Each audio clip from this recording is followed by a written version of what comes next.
Dr. N.S. Srikanth, he has 14 years of R&D experience in human-computer interaction and accessibility computing. He worked as a joint director in the level of scientist E in CIDAC Bangalore till April 2021 and executed more than 8 research projects funded by MITI, DST, CSIR and Northeast Grant.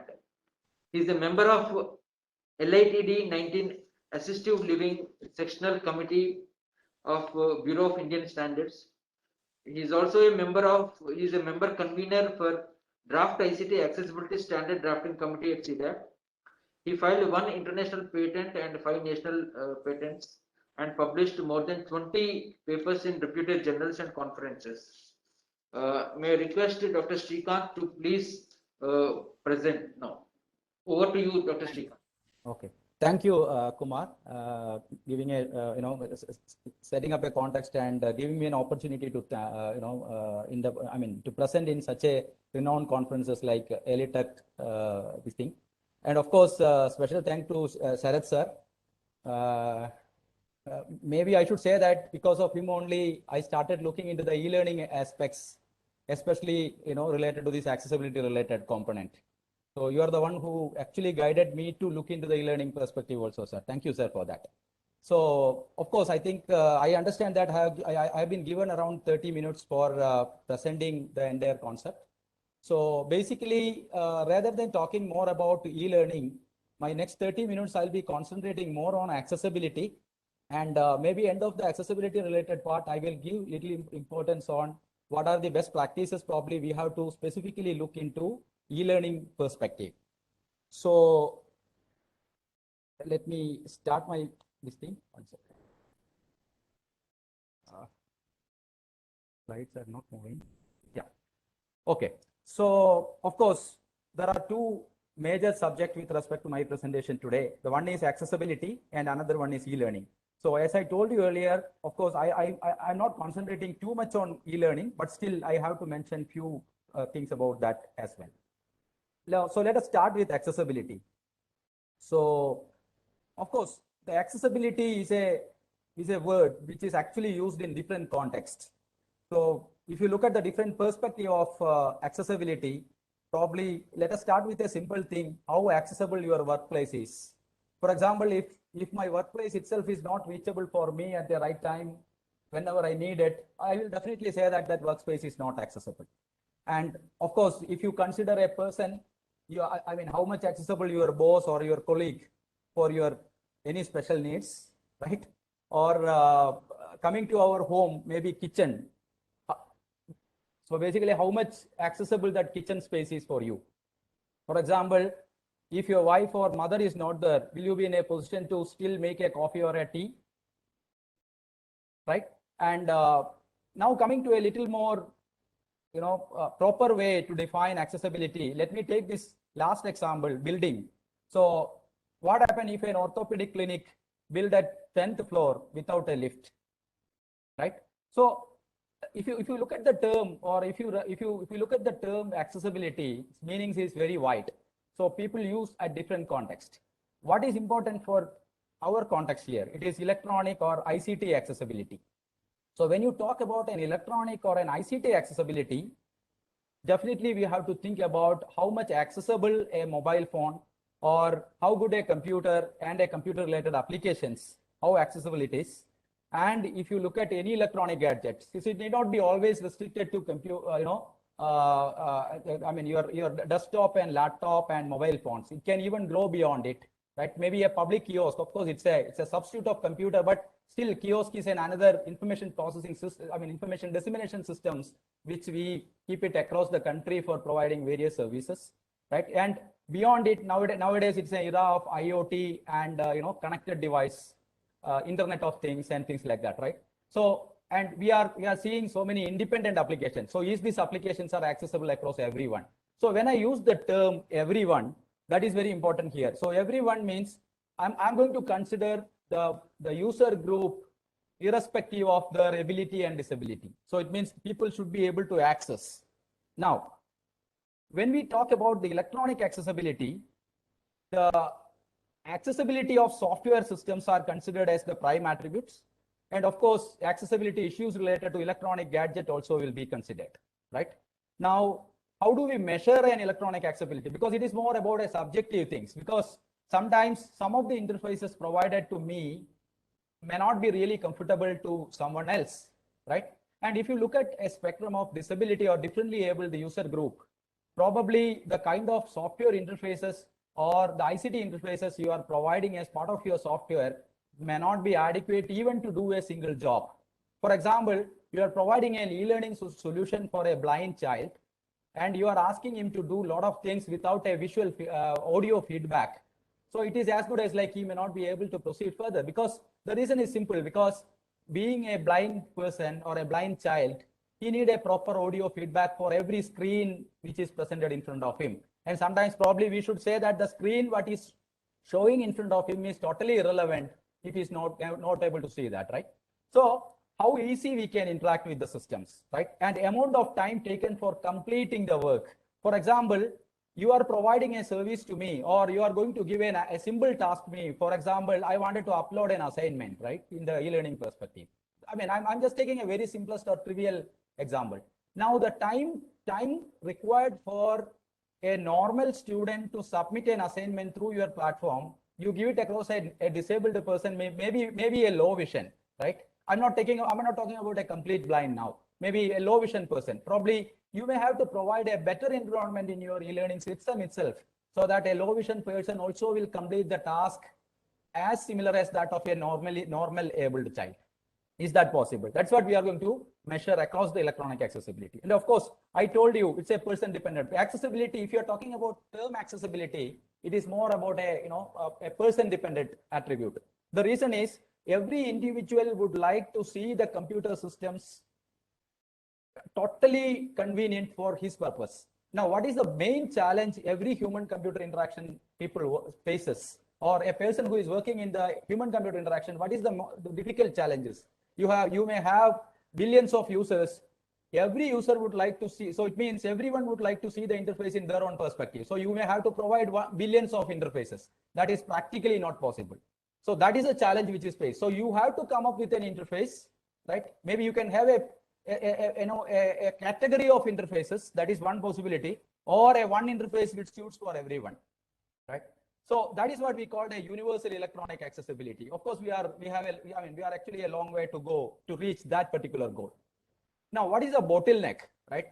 Of course, if you look at any electronic or an accessibility solution is provided in the country, in India, they seldom consider the requirement of a differently abled or a disabled people's requirement. The reason is the market is very less. Of course, because to providing a disabled friendly or an accessibly friendly solution to every software system, definitely every company should invest adequate amount. So, and maybe being an investor, I would always see my return of investment. So I may not be able to really get back something if I am investing too much for that, because providing a solution for an accessibility requirement is much more expensive than providing a solution for a normal user kind of perspective, because you may have to have a speech recognition system which is embedded as part of your system. You may need to provide a text to speech synthesizer as part of the system. You may have to provide a screen reader, of course that is text to speech, and maybe a screen enhancer, right? And all the color aspects, because for a low vision or such kind of people, the way you are presenting the contrast of your foreground and the text, all these combination need to be properly studied, and that should be implemented. So generally in the normal perspective, we don't consider all these aspects. So that is why I specifically mentioned the technology aspects are one of the constraints. Cost of implementation is another thing, and user adaptation based on the availability. So another constraint is, even if you don't provide an accessible solution, sometimes we see that even though we have a lot of public applications available, public government websites are available, still we are able to see some of the low vision people or blind people are able to use it with a lot of struggles. So there is a general attitude that you provide something, people will get adapt to it. So that is also one of the reasons for companies are not really thinking about that. Probably this may be my observation, and less market opportunity, of course. So this is what I just wanted to say, because basically I just wanted to set up a context about what is accessibility and what I'm going to look forward, right? Now, of course, I don't want to spend too much time on e-learning, because e-learning is, because all the people who are attending here and all the panelists are veterans in that area. If you look at the way learning progresses, we started with Gurukul, right? Then slowly we moved to classroom. Now, and then we have smart classrooms. And now we have already moved to a virtual classroom environment. There is nothing, this actually, the current ongoing pandemic totally put us, every home is going to be a school now, right? So ideally speaking, there is no concept of school now, right? So everybody is attending classes at their home. So it means school become totally virtual now. So this is the space, the smart classroom and virtual classroom is the space we are really talking about the e-learning concepts, right? Either a smart classroom concept or a virtual classroom concept. It means in educational systems, there is a drastic paradigm shifting happened from a conventional classroom teaching to a technology-driven teaching learning methods. So when you are providing, and now at present, due to this pandemic, the whole education system itself depends on the technology. So it means if you are not providing a proper accessible solutions, if you are not providing an accessible methods through your technology-driven teaching learning method, the one group of people will be totally deprived of getting a proper educations, right? And of course, I don't think so. Even after see, maybe in another few months, let's hope for the best. So if the pandemic, we may come out of the pandemic situations, but I'm sure still we will be continuing these kind of technology-driven methods because we all are used to now. Now I think this is a high time to think about providing more accessibility in all sectors, especially in the teaching learning process. Now let's check what is the accessible computing ecosystems, right? Or the accessibility ecosystems. Of course, differently abled user group is the user community is the consumer of the entire systems. We have government, we have development community, we have testing team, right? And with respect to government, they are more worried about, giving awareness. Of course, in Indian perspective, we have a government website, government website guideline system, GIGW, right? So they are actually announcing how a website or an e-content or e-presentation should be. So we all are adhering to that some extent wherever it is possible. And then from the government side, of course, they are continually reviewing it, right? And there are some other category called a procurement official. This is what the standard is more concerned about. So what do you mean by what is the role of a procurement official as part of a government for this accessibility computing? Because in every government systems, of course, now it is a must that we all will start purchasing a lot of e-learning and e-government system as part of our routine practices. Now, the standard, whatever which is going to be come up now in the coming future, as in India, of course, I'll be talking about that as well maybe in the later part of my presentation. So if any procurement is happening in the government side, there is a mandate that it should have an accessibility compliance. For example, you are going to buy, maybe a college or a university is going to procure an electronics and a software system. Then being a government institution, it is going to be a mandate that it should have some level of an accessibility compliance to proceed further. Otherwise, that purchase itself can get hold. That all depends on how government is going to enforce the standard as part of the procurement part. Okay. Now, as far as the development community is concerned, we have standards, we have guidelines, right? And coming to the national standards part, the two major standard or standard making bodies, we all know that one is BIS. They are the one who will be making or announcing the standard across the country. And GIGW is the government of India website guideline systems that's actually prepared by NIC, right? So we have two national standards or standard bodies as part of this. And looking at the international perspective, we have WCAG, that is known to all developers, right? And specific to accessibility, there are two world relevant standards. The first one is EN 301 and another one is Section 508. So EN 301 is a European standard. That is the one which is worldwide, it is adopted. And Section 508 is from US. And the US standard, of course, that was the one actually it is parallelly started. But now the US standard is started harmonizing with the European standard now. Now the European standard is the most dominating standard in the area of accessibility. Of course, whatever the product which is developed by the ICT community, there will be a testing, validation, verification, and compliance testing and all. Now, if you look at the US context, there is something called a VPAT testing. They will VPAT testing. So that VPAT, it's actually a compliance testing for the accessibility requirements. That is actually a mandate.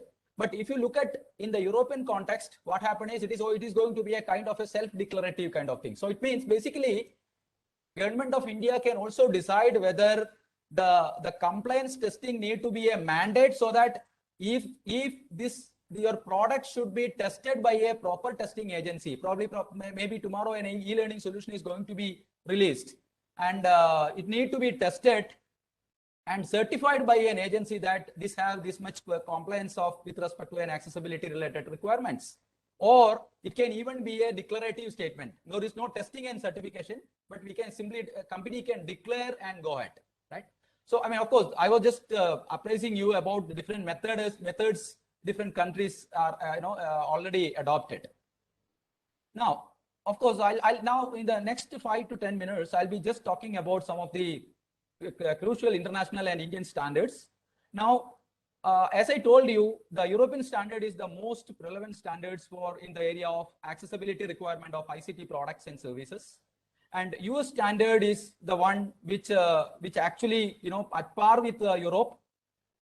And recently, from the Indian perspective, we have Government of India has revised in 2016. They have revised the RPDW. I mean, actually, it is a persons with disability, right? The Disability Act. A new act was amended.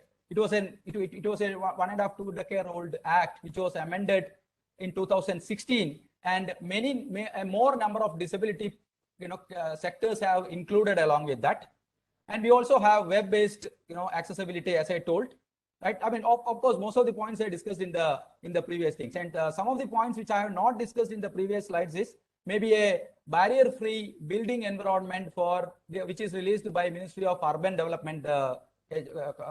Ministry of Urban Development, and accessibility standards for TV programs, which is released by Ministry of Information and Broadcasting during September 2019. So this part, the accessibility standards for persons with disability in the TV programs will only look at the TV related programs and communication or broadcast communication related aspects, right? And this also I told VPAT. To meet the US compliance related part in the earlier things. Now let us look at the European standard in detail, because as I told you, this is one of the relevant standard which is used across the globe. And even in India, recently MIT has constituted a committee almost 2 years back to actually look into the world standards and come up with an Indian standard. And I was part of the team, and when I was in CDAC, and we were able to conduct an in-depth study on different accessibility standards, especially European standard and US standard. And we also could identify the missing links, right? Maybe, of course, when you are proposing a standard, sometimes you also have to see your socio-economical related background, because maybe implementing a speech recognition system in the English context or a European context is much easier than in the Indian context, because if we are enforcing that we need a speech recognition system as part of the system, right? But some point, of course, standard making people generally say we should not think about technology. It should be more technology agnostic. But when it comes to the implementation part, some of the technical feasibility, definitely as a developer, we should also foresee it. So in that perspective, we have conducted an in-depth study in all the two standards. And the team was able to come up with a draft standard and propose to BIS very recently. And I would like to mention that that draft was published just a week back among the working group, and it will be made available to the public for making the comment. So now come to the European part. Of course, this was the version history with respect to that is already mentioned here now. It was initially proposed in 2015. It was the first release happened. Then it was continually updating with that, the next series of these things. Now the latest version is version 3.1.1, which is published in 2019. So what this standard basically looks, this standard actually, the particular to use by a public authorities and other public sector bodies during procurement to ensure that website, software, digital services are more accessible. So they may be used by persons with wide range of abilities, right? That is that is the goal of this particular standard, right? Now let us see, because maybe this slide will give you a sum total of how the standard is distributed, or what are the different sections of the standard. So in this standard, of course, there are 4 major sections. The first one is for standardizing. Of course, it will be giving an introductory clause and what is the scope of the standard, some references, definitions, abbreviations, and all these things generated to a general scope, materials, and things like that will come in the first part of the standard. And the 4th chapter is very important. This is what the functional performance statement, which is very specifically mentioned. I'll come to that functional performance statement, what it means by as far as an European standard is concerned. Then in 5 to 13, they have very detailed description about these functional requirements, right? What should be a generic requirement? If a two-way communication is adopted as part of the ICT, how it should be? What should be the video capabilities of an ICT application? And what are the things which you should consider when you are designing a hardware related aspects? So when it comes to hardware, the direct interaction related devices, everything will be a part of it. Now, when it comes to web, if it is a web-based public system, what are the points to be considered? Okay, so then non-web document, of course, we have Word document, PowerPoint, and documentary support, right? So, and there are some standalone softwares which we are using. And there is a exclusive session. This is included in the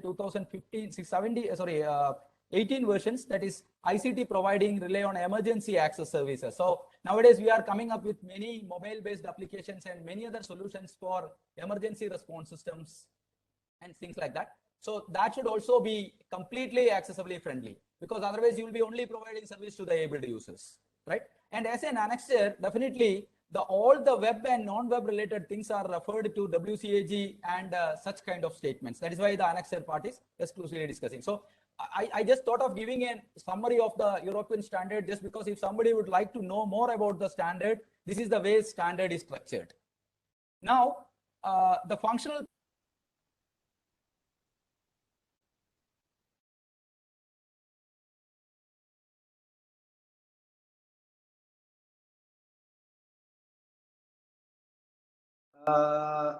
Sorry for the interruption, Shrikant. I think your network is down, Shrikant. I think you better switch off your video and then present.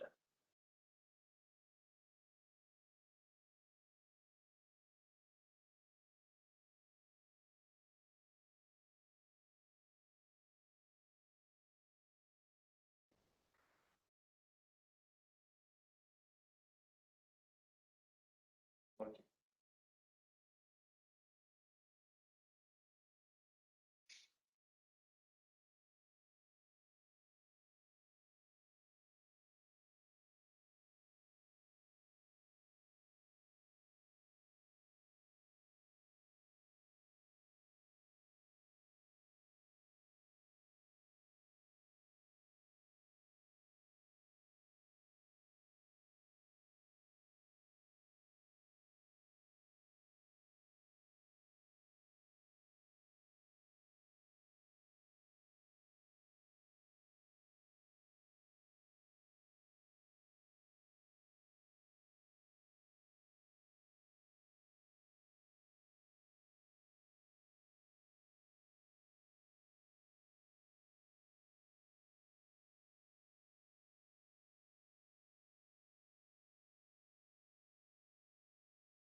Shrikant, you're able to hear us? Hello?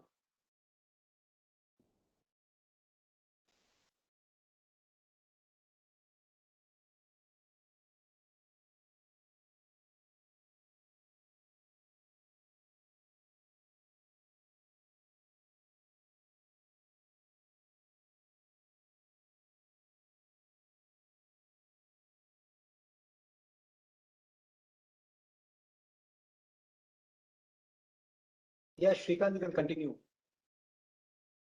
Hello? No, your voice is not audible, Shrikant. I think you're muted. Yeah. Yeah. Now it is Okay. I think you can switch off your video and speak, na? That will be better, I think. Okay, fine. So fine. that you can manage your network, yeah. Yeah, no problem. Yeah. Yeah. Well, 1 second. Go ahead. Is my screen is visible now? No. You have to share. 1 second. I think my share button is inactive now.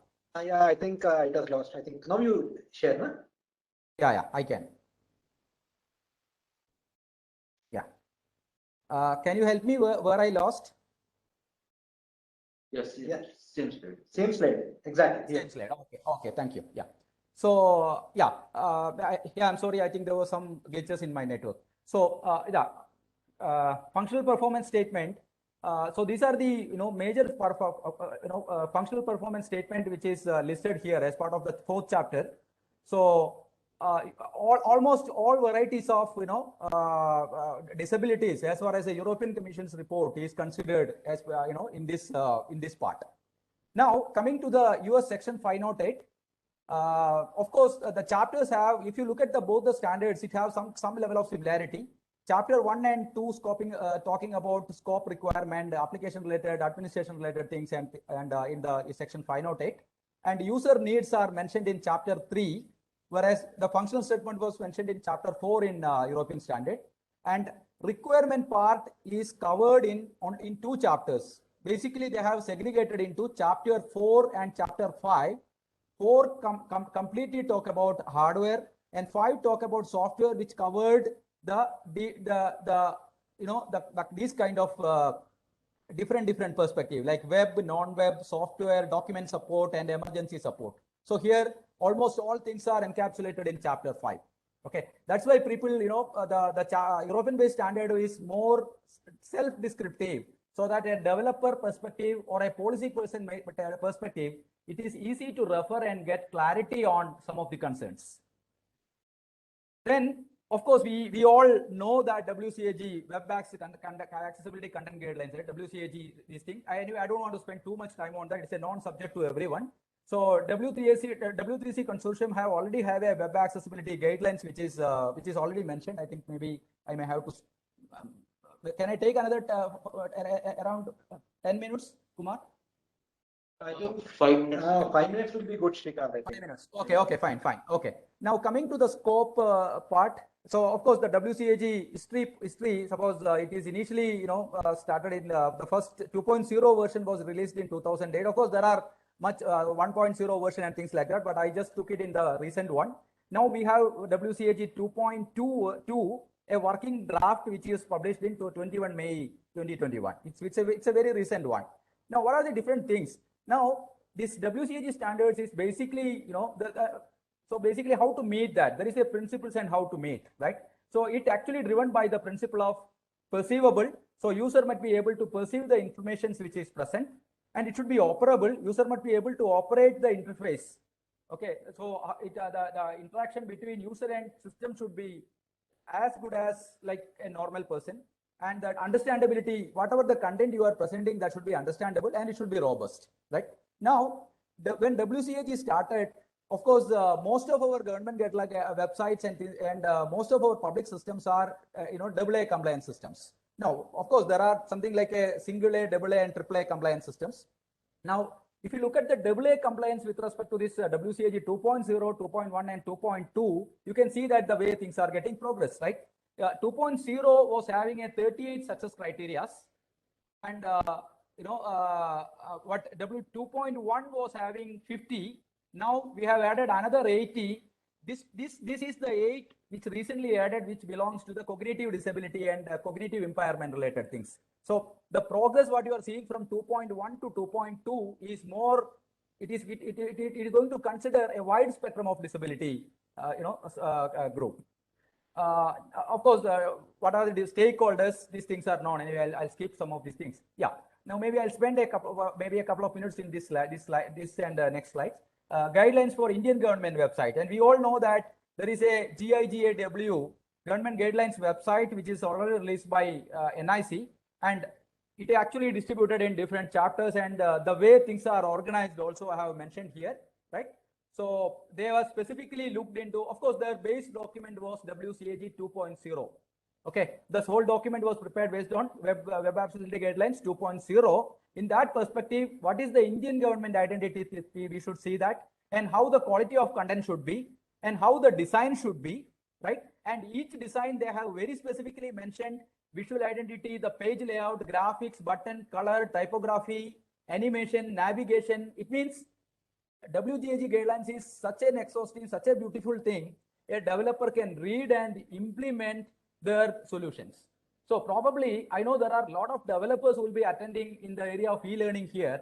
Maybe there may be company representatives from e-learning. So probably it's my humble appeal to all of you to make sure that you will adhere to the, at least the WCAG, the JGWA guidelines for your web-based e-learning solutions.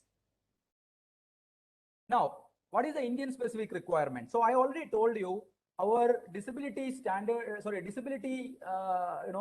the act was actually a very age-old act, and 2016, based on the UN compulsion, we have revised our act, RPDW Act 2016, and we have included 21 different aspects of disability, and prior to that it was 7.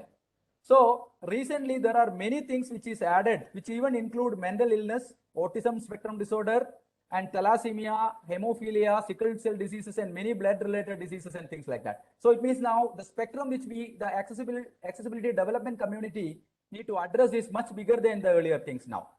Now, based on the major classifications of Government of India Act, of course, Government of India in the 2016 Act, they have very clearly mentioned each disability spectrum belongs to what.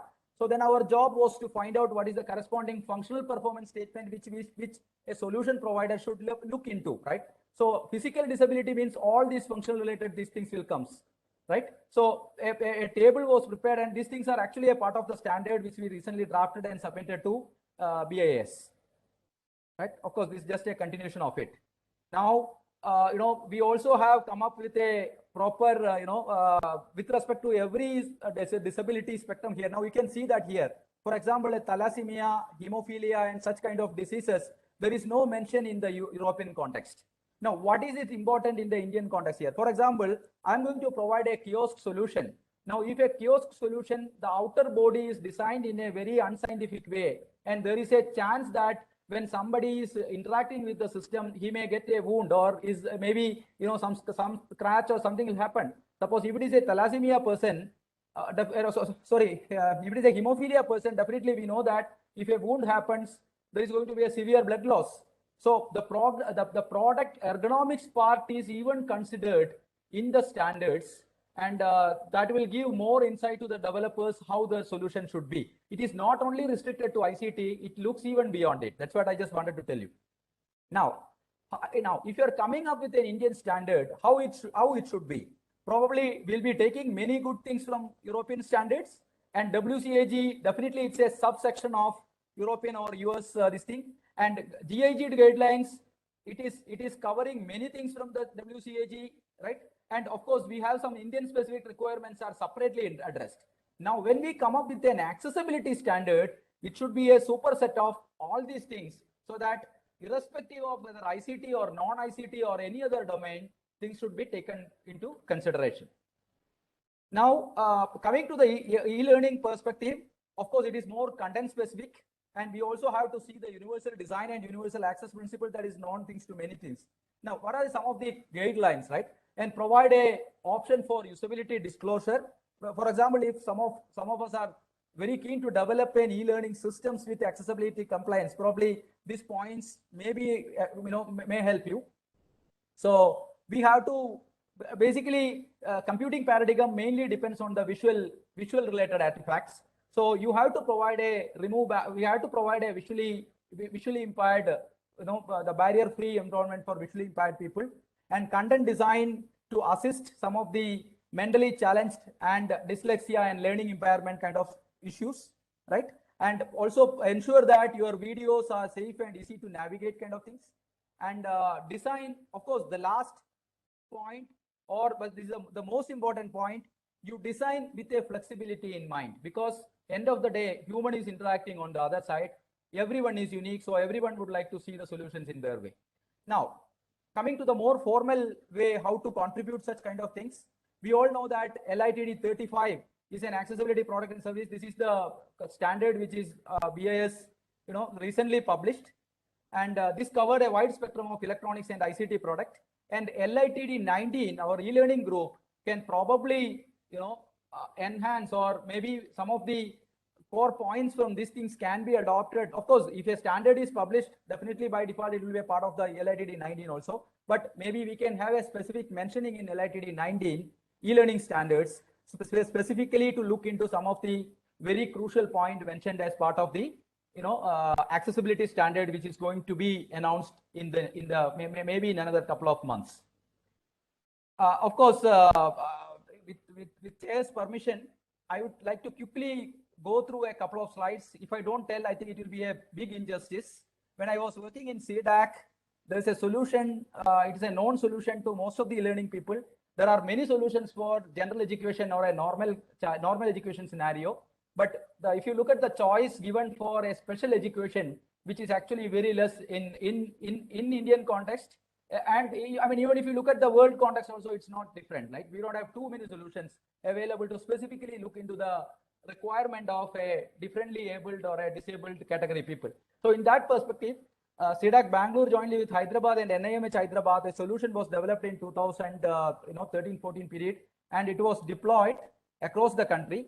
And the solution basically, aggregate all four stakeholders of the learning, like learner, therapist, instructor, and parent, because therapist and parent have a lot of role as far as a special education stream is concerned, because the parent have very crucial role in the teaching learning process, and therapists also have. So a system which was the eSadhya systems, which was developed, which actually aggregate all these stakeholders, and it provide a kind of a very comfortable environment for differently abled user group. And the system was mentored by NIMH. And there are different modules as part of the system. Of course, I don't think so I'll get all time to go through all these things. So, and a mobile app was also developed. SWR, this was actually addressed to the requirement of a cerebral palsy kind of child when he wanted to respond for something. So he may not be able to talk, but if he wants something, we found that these kids are very good in playing with mobiles. Some of the kids, especially in autism. So if they want something, probably they can click on that, and the corresponding sound or audio will be generated. So it will be a kind of an interesting things for students as well as the parents. So the solution is deployed in many places, and especially the solution was deployed across northeastern states through a special program. And the next solution probably something which is similar, in line with this effort, a MANAS, mental health augmentation and normalcy augmentation systems. Because if I don't talk about the solution, I might be doing an injustice to the kind of work which we have done. So this is also a solution which will provide you it's basically a digital mental health ecosystems, where all scientifically proven mental health web-based or the mobile-based applications will be aggregated and provided to the citizens, right? And in this particular project, AFMC Pune, NIMHANS Bangalore, and CDAC Bangalore were involved, and the prototype version was already released in in the current year, March last week, and we are going to roll out. They are going to roll out the application in October 10th, the World Mental Health Day. So yeah, I think that's all from my side. Thank you for giving me an opportunity. Yeah, thank you, Srikanth, for sharing accessibility standards details and also emphasizing the need for incorporating the WCAG 2.0 accessibility guidelines for e-learning content development and e-learning product development. So thank you very much for sparing your valuable time and sharing your experiences.